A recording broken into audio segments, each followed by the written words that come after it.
You know, a couple things jump out. One, we forced 22 turnovers. And two, we got 18 offensive rebounds. And so those two stats allow us to win the possession battle and are a reflection of the effort that our guys are playing with. Were we perfect? No, we didn't shoot the ball as well as we're capable of, both from the free throw line and the three ball. And there's some things I think to Utah Tech's credit that they did that gave us a first look at this season, that some teams have, that they tried some things that we haven't seen yet. So that'll, I think, help us learn more about ourselves, allow us to give our guys a better chance next time. So I got a follow-up on the 22 turnovers. I asked a couple of the guys earlier. When I came and visited you guys at the beginning of the season, you guys were pretty adamant about how much of a family feel this team had. Yeah. To be able to have such a dominant game in front of course, Jalen Williams, as he comes in and gets his jersey retired. What are you building here with this specific team, and how proud are you to have an 8-1 start? I know it's a long season. Yeah, honestly, I don't want to be dismissive or to give you a load of coach speak, but we try our best just to be in the moment. There's so much uncertainty, and it does us no good to be down the road or in the back. Like even at shoot-around today, we lost our leading scorer. We didn't know he wasn't going to play until shoot-around. So we stay in the present moment. We try to learn from every experience. We try to get better every day. Focus on the things we can control, some we can't. But the real joy is in the journey, and the real joy is the relationships with these guys. If you spend any time whatsoever with our players, they would become your favorite team. Regardless of where you're from or what your alma mater is. We have amazing young guys on our team that I am very privileged to coach. And those guys are, responsible for the culture. It's all about them. And right now, they genuinely like each other. They enjoy each other's company. They celebrate for each other. There's no selfishness, which is really a great thing to be a part of. Coach, I know 9 games is a super large sample size. When you look to this 8-1 start, what are the things that jump out to you as being maybe the strengths of these teams so far, and what maybe some of the things that you're like to see out? The things that have been positives are the two things that we can control the most, and that is attitude and effort. Those two are clearly our greatest strengths to date. We have to get better at everything. 9 games into the season with a relatively new team and a very young team. There's no area that we have polished, sitting on a mantle, say, hey, we got that down. There's no category that would fit into that box.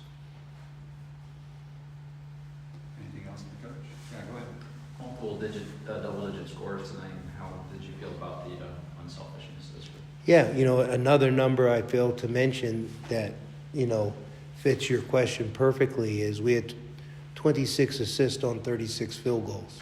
And to your point, we ended up with 5, 6, 7 players out of the 9 that played in double figures. And so that's good team basketball. And 26 assists on 36 field goals is admirable.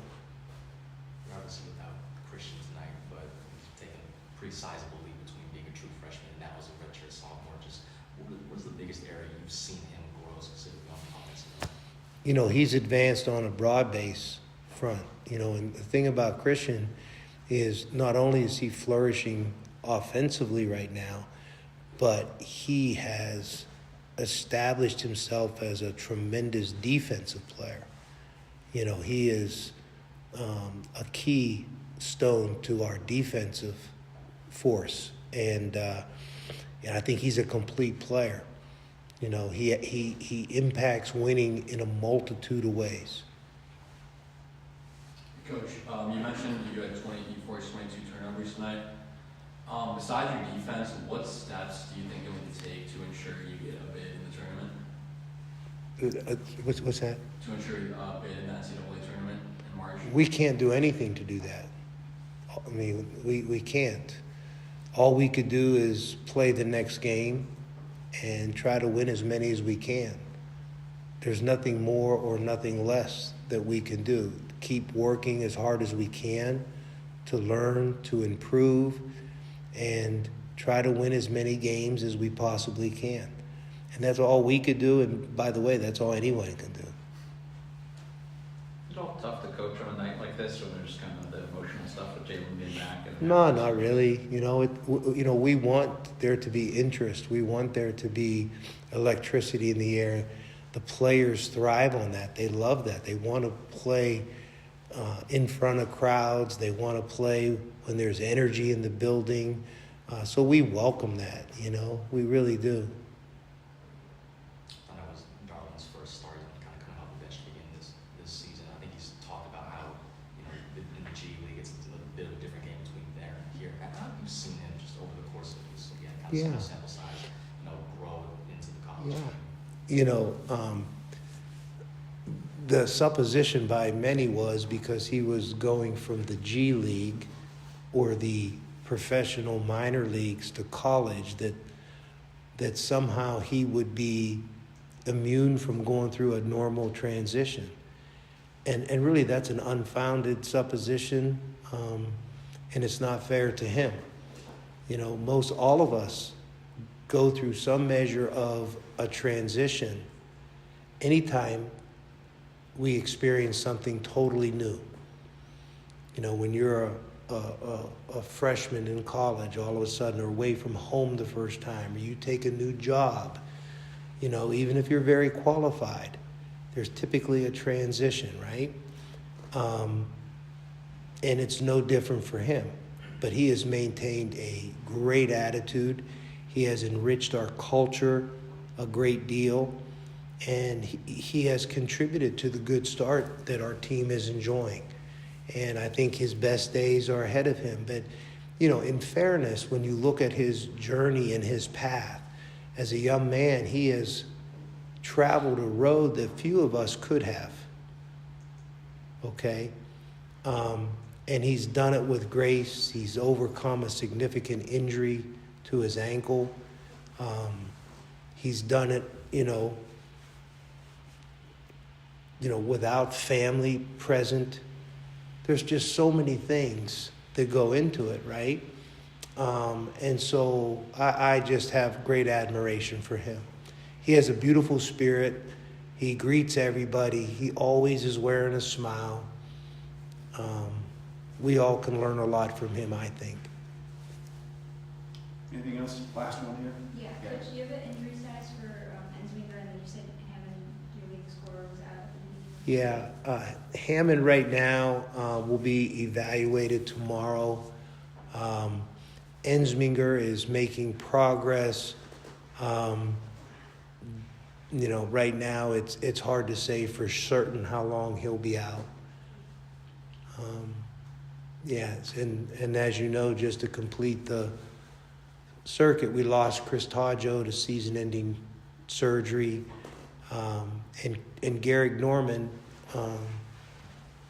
injured his foot the first day of practice and is still yet to play. So this team has, early in the season, you know, stepped up to the challenge with a considerable amount of adversity.